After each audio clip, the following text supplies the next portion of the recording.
Hello everyone, welcome to the week 9 problem solving session for the deep learning course. So today we will be talking about problems related to optimizers, different types of optimizers that we use for neural network training. We'll see some questions on those things. So can anyone confirm if my slides are visible? Yes, ma'am. Okay, thanks. So let us start with our problems for today. So the first question that we have is what can be a possible consequence of choosing a very small learning rate? The options are the slow convergence, overshooting minima, oscillations around the minima, or all of the above. So anyone with the answer? Slow convergence. Yeah, correct. The answer will be slow convergence for this.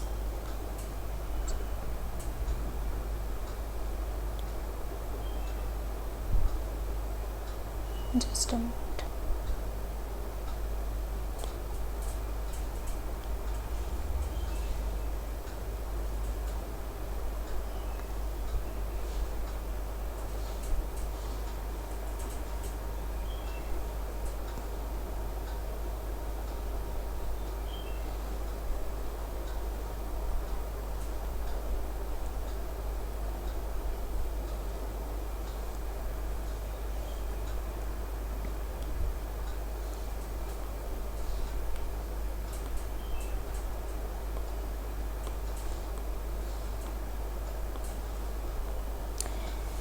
So if you have very small learning rate, so the updates will be really small. We will be taking very small steps in each update. So convergence will be very slow. So the other options, that's the overshooting the minima, that's more likely the case when we have a large learning rate, because we are updating with very large steps, so we can miss the minima and overshoot it and go to the other side.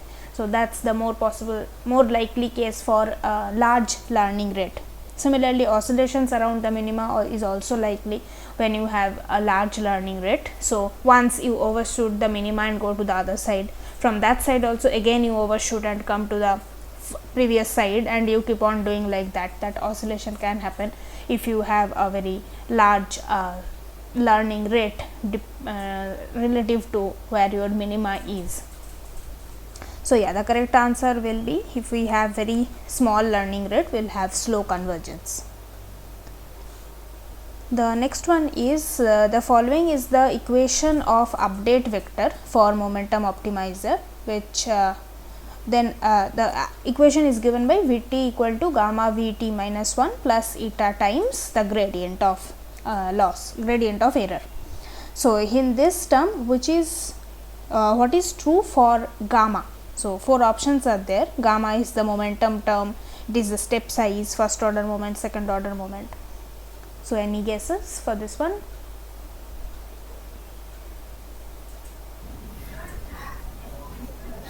It's a momentum term. Yes, Yeah. correct. So gamma is the momentum term which indicates the acceleration for the momentum optimizer. Moving on to the next one. Which of the following is true about momentum optimizer? It helps accelerating stochastic gradient descent in right direction. It helps prevent unwanted oscillations. It helps to know the direction of the next step with knowledge of the previous step, or all of the above. So anyone? All of the above. All of the above. Yeah, correct. So when we have the momentum term involved in the optimizer update equation, then we actually accelerate the stochastic gradient descent in the right direction, because we consider the last iterations update direction as well as the current gradient, and considering both, we take the sum of those two vectors as our current update vector. So that actually accelerates the gradient descent towards the correct direction, and since we accelerate towards the correct direction, the unwanted oscillations are prevented. So, it might be the case otherwise if we just do gradient descent, it can move like this, where the minima is here and initially we were here. We can keep on moving like this to reach the minima, whereas if we use that momentum term, we will, after the first iteration, will take this gradient as well as this update direction and the sum of it. So, we will go like this, and maybe without much oscillation we can reach the minima. So, it prevents unwanted oscillation, it accelerates in the right direction, and it also decides the direction of the next step with knowledge from the previous step. So, all of the above is the correct answer for this.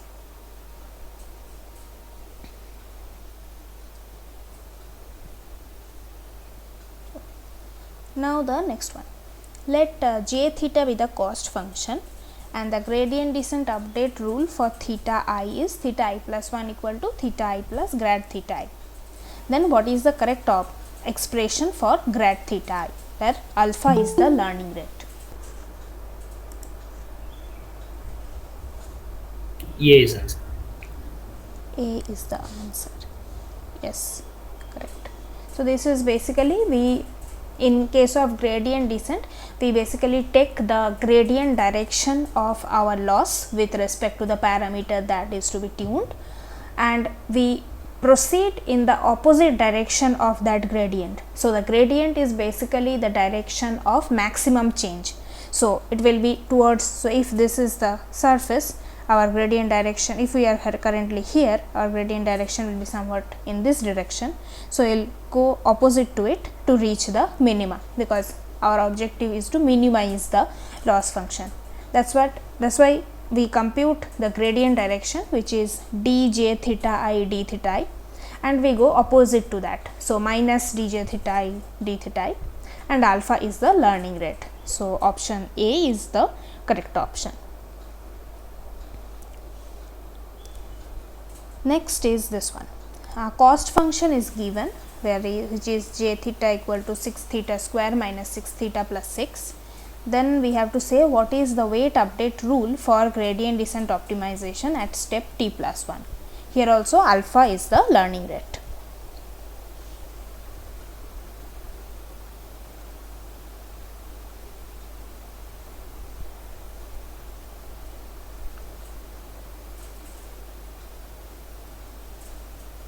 Anyone?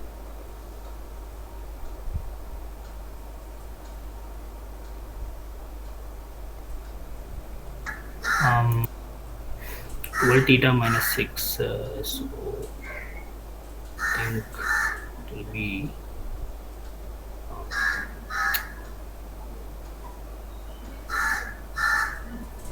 A, answer is A. A or D, I'm not sure.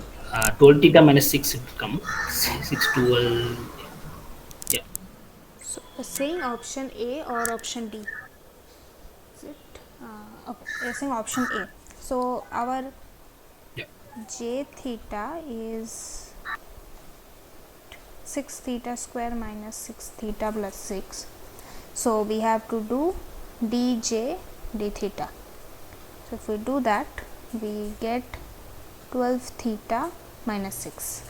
So, our weight update rule for theta t plus 1 will be theta t minus alpha times dj d theta, which will become theta t minus alpha times 12 theta minus 6. So, if we take 6 common from this, so 6 alpha 2 theta minus 1. So, yes, option A is our correct answer for this.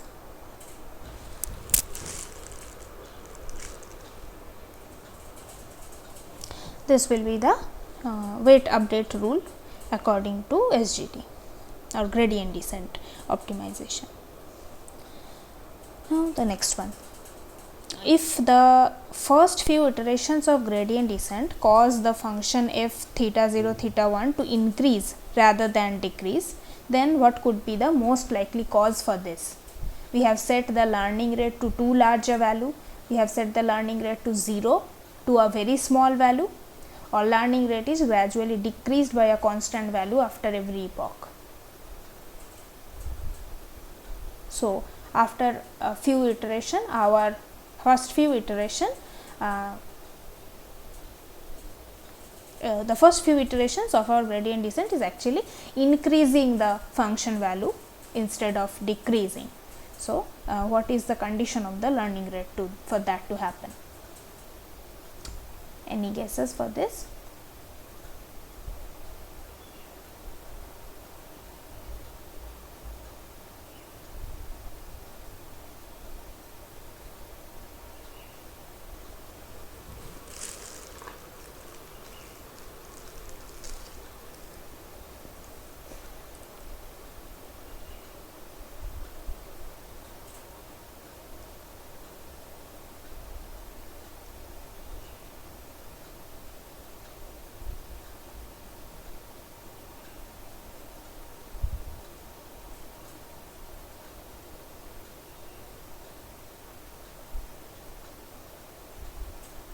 Anyone with any guesses?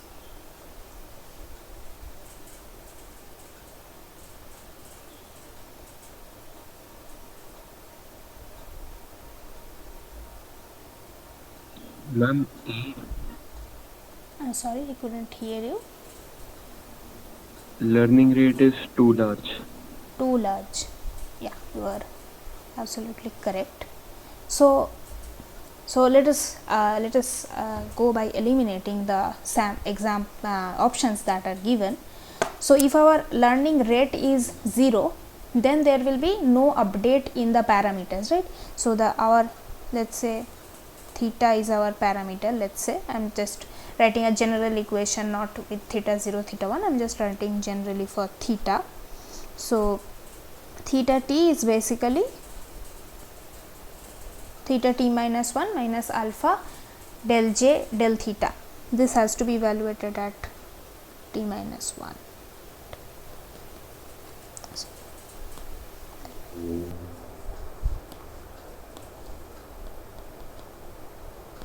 This has to be evaluated at t minus 1, or maybe I should write it like this.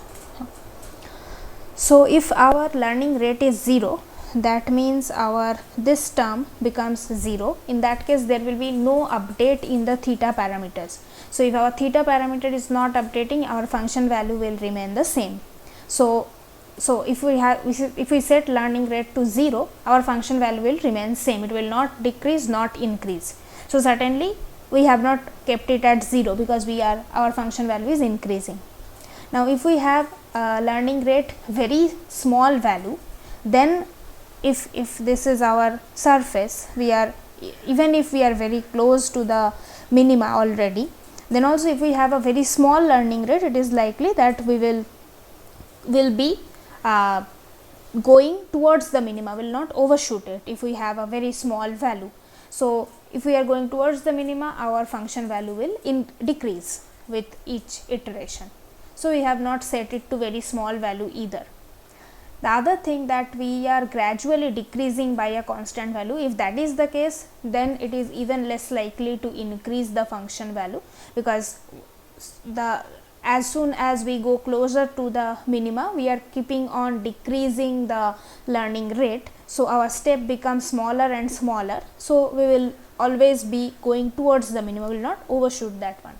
So, the only option that we can have where your function value can increase, that is, you have overshoot the minima and you are going upwards in this direction, you are going now this direction, is when you have a learning rate which is too large a value. So, instead of decreasing, you are actually going to the increasing direction. So, you have missed the minima and going that side.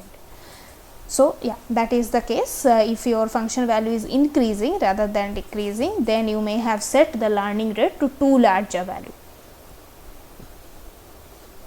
Now, this one, for a function f theta 0 theta 1, if theta 0 and theta 1 are initialized at a global minimum, then what should be the values of theta 0 and theta 1 after a single iteration of the gradient descent? I guess everyone will know this answer. So, anyone would like to give the answer?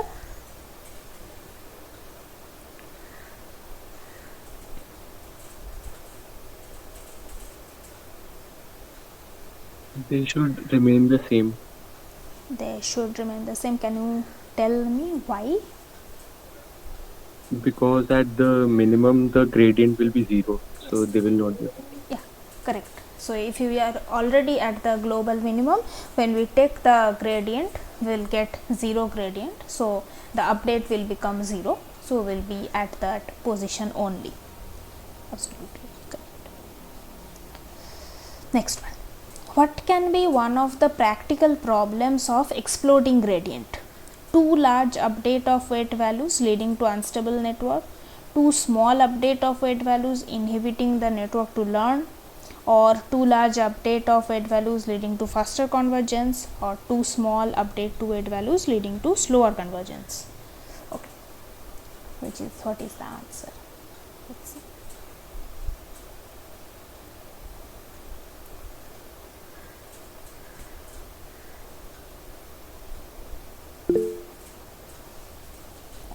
Ashleen is saying the answer is 1, which is correct. In case of exploding gradient, you are actually having too large update of weight values, which is actually making your network unstable. And when you have small updates in weight values, that goes to the category of vanishing gradient actually. So, that inhibits the network to learn and it becomes very slow convergence. But when you have exploding gradient, that means your gradient is increasing rapidly. So, the update to the weight values is too large and it leads to a unstable network. Now, this one. So, here these 1, 2, 3, 4, 5 are the different steps of gradient descent algorithm. So, the question is, if you want to implement gradient descent, what should be the correct sequence of these steps? What should we do first, then what, what is the correct sequence? So, anyone, what should be the first step for implementing the gradient descent? Fourth, that is initialize weights and biases with random values. Perfect. First you initialize, then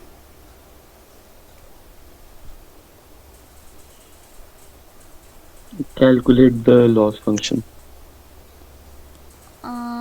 So, you have just First initialized the weight. So, you first have to know the output of the network to compute the loss, right?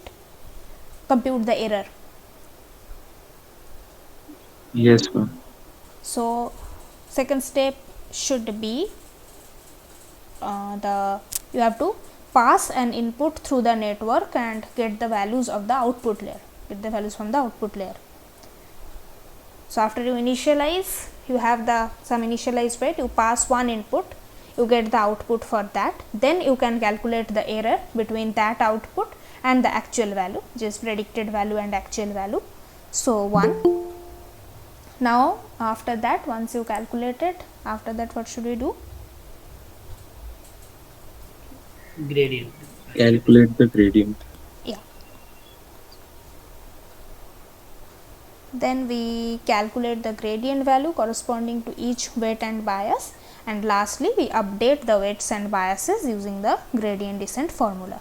So, this should be the correct sequence of operation if we want to implement the gradient descent algorithm. So, option D. Okay. Now, this one. So, you run gradient descent for 15 iterations with learning rate eta is 0.3 and you compute error after each iteration. You find that the error value decreases very slowly. Based on this, which of the following conclusions seems most plausible? Should you use a larger value of eta, smaller value of eta, keep it the same, or nothing related to that eta value? First. Yes, Option 1. Option 1, you should use a larger value of eta. Correct, because your error is decreasing very slowly. That means you have a very small step size. That's why you are proceeding by a very small steps. So you should increase your learning rate to make it move faster. So you should use a larger value of eta. Okay. Let us now. So these were some problems, some questions related to optimizers. So we will also discuss this week's assignment. So the results solution is already there, I guess, week 9 assignment solution, but we'll once go through that since we have time for this one. So the first question that you had in this assignment was suppose Elena has trained a neural network 3 times and with some unknown optimizer. Each time she has kept all other hyperparameters same but changed only one hyperparameter. Then given the 3 loss curves, can you identify which hyperparameters she is actually changing? So these are the 3 loss curves. Batch size. Yeah, batch size. So can you tell me which one is the lowest batch size and which one is the highest? A is the lowest batch size and C is the highest. Yeah, correct. So when we have very small batch sizes, our this loss curve becomes jittery because we are not considering all the data. We have some small portion of it, so the estimates are kind of noisy. So the updates also becomes noisier. So we get a jittery approximation. As we keep on increasing, that loss curve becomes smoother, and if we use the entire data, if it has sufficient amount of data points, then we get a smooth curve. Next, here we have 2 statements about mini batch gradient descent. We have to say which one is true, which one is false. The first statement is mini batch gradient descent will always overshoot the optimum point even with a lower learning rate value. Second is mini batch gradient might oscillate in its path towards convergence, and oscillation can be reduced by momentum optimizer. So what do you think about statement 1? Is it true or false?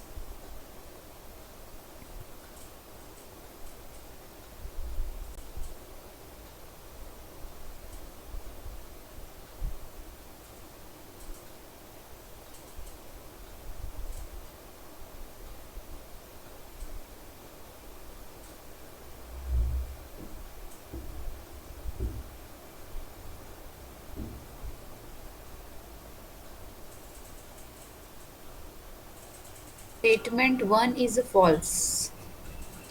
Okay. And statement 2? Yeah, it is correct. Okay. Statement 1 is false, statement 2 is true.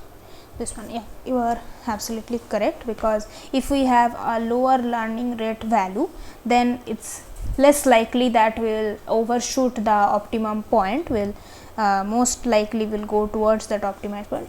We may miss in some cases, but it's not always. And in case of mini batch gradient descent, as I already said, there is jitteriness, so there is oscillation in the path towards convergence, and as we have seen, if we use momentum optimizers, that oscillations can be reduced to some extent. So that is correct.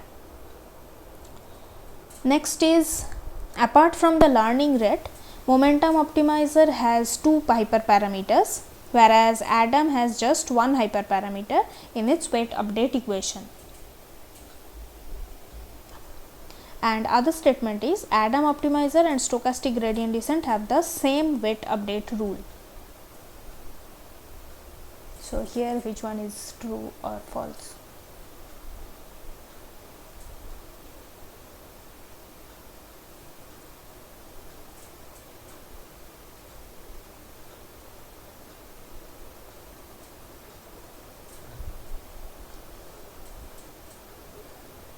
Both are false. Both are false. Yes. So In case of Adam optimizer, we actually have multiple number of hyperparameters, beta 1, beta 2, learning rate, everything is everything of them are hyperparameters. So we do not have just one hyperparameter, so that is not correct. And second one, Adam optimizer and stochastic gradient descent have the same weight update rule, that is also absolutely not correct. Stochastic gradient descent just have the gradient term for updation, but in case of Adam we consider the first and second order moments of previous steps also. Is anyone saying anything? No, nothing.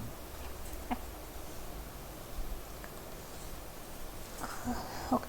Now the next one, which of the following options is true? Stochastic gradient descent has noisier updates. In stochastic gradient descent, a small batch of samples is selected randomly instead of the whole data set for each iteration. In big data applications, stochastic gradient descent increases the computational burden, and stochastic gradient descent is a non-iterative process. Among these, which one is the correct option? A. Yes.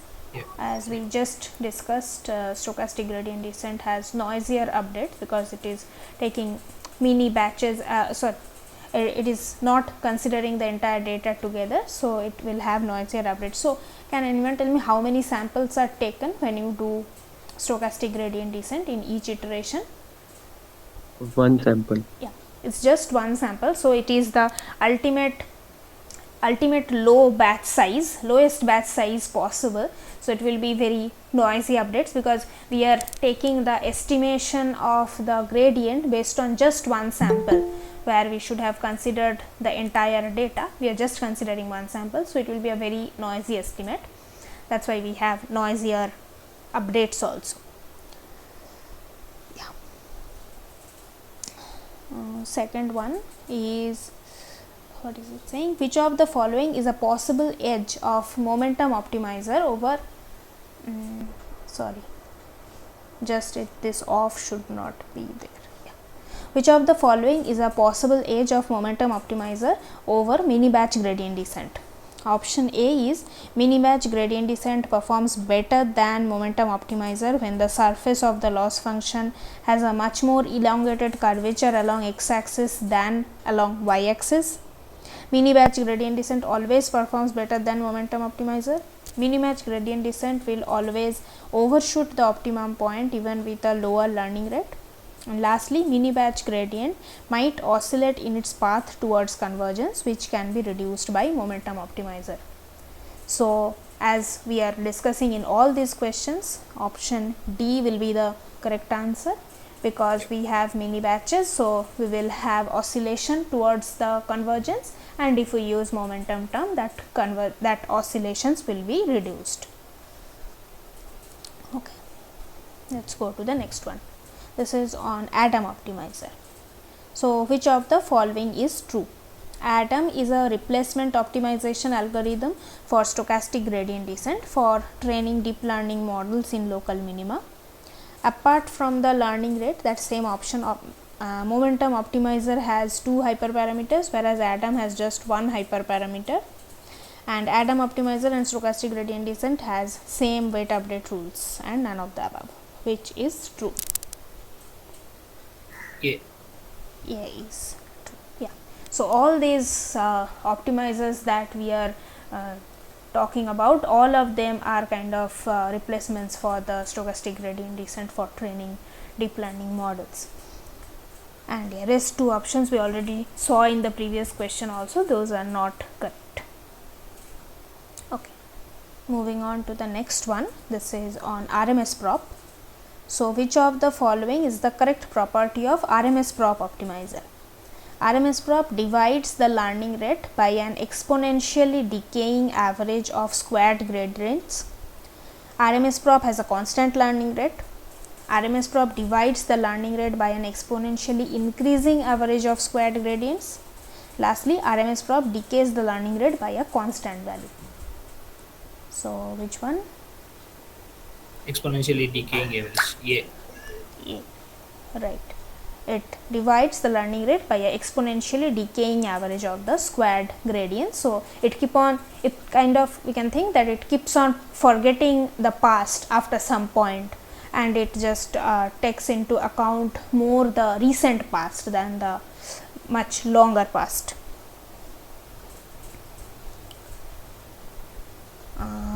Next one, why it is at all required to choose different learning rates for different weights or different dimensions of the weights? To avoid the problem of diminishing learning rate, to avoid overshooting the optimum point, to reduce vertical oscillations while navigating the optimum point. This would aid to reach the optimum point faster.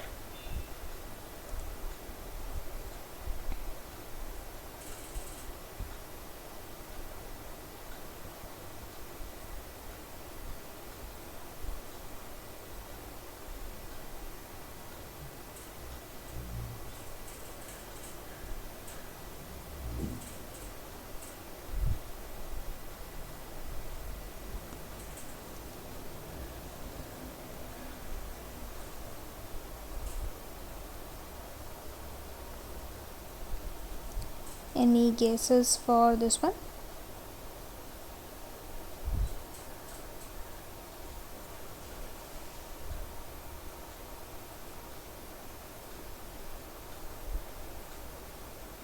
For optimum points to reach the optimum point faster. First, yeah, correct. If you have different learning rates in the different dimension depending on which dimension has larger gradient, which dimension has smaller gradient, depending on that, if we adjust the learning rates in different dimensions, we will be able to reach the optimum point faster. There will be, so there is no problem of diminishing learning rate involved here. We will adaptively set the learning rate depending on the gradients, and this has nothing to do with overshooting the optimum point also. If our learning rate is not correctly set, it might overshoot.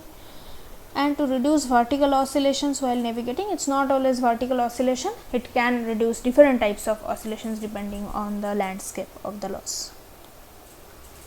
Moving on to the last one, here also again two statements are there, we have to say which one is correct and which one is false.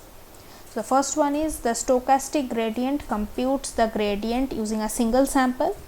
Second one is it converges much faster than the batch gradient.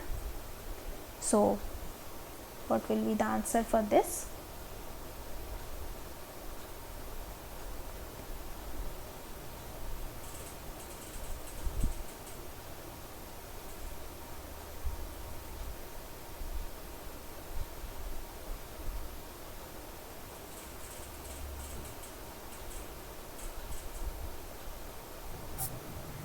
Statement 1 is true.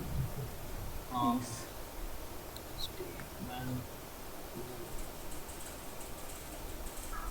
Statement 2 also is true. Yes, correct. Both of them are actually true.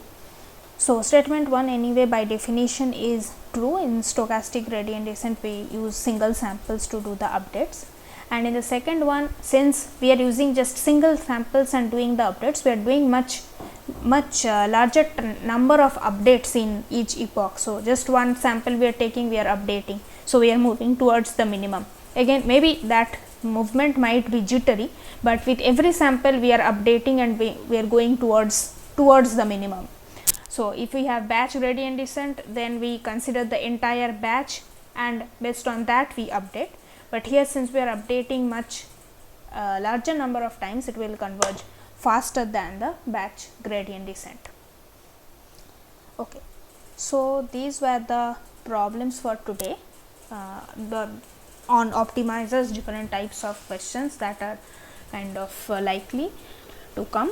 So, if anyone has any doubts, we can discuss this. So, I will keep this session open for till 5.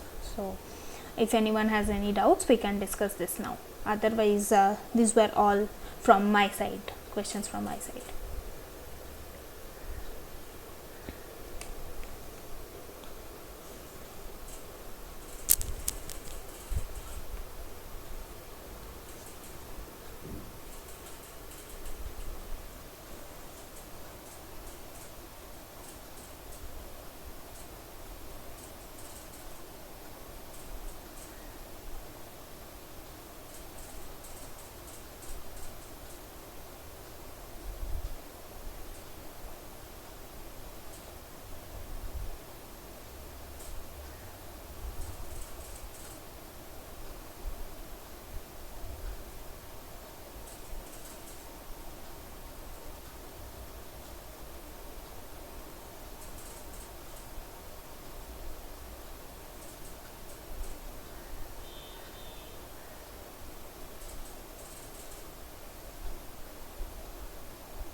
Guys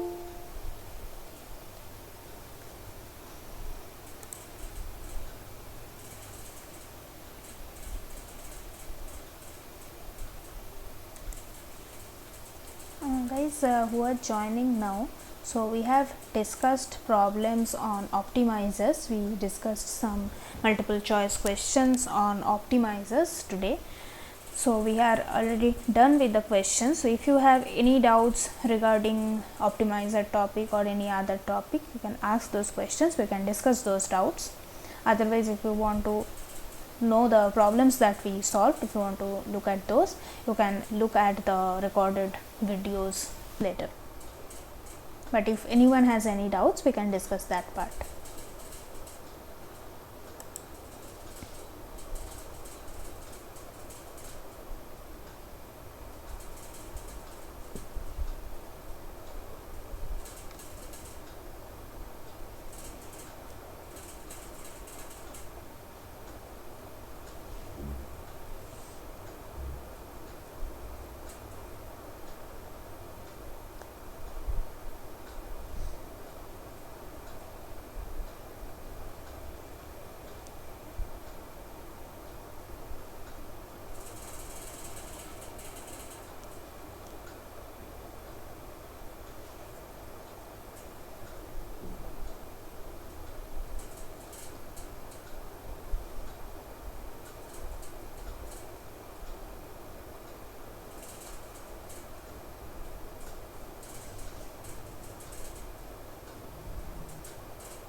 Okay, so let us end today's session here. We will meet again in the next week for the next set of problems. Thank you guys for joining.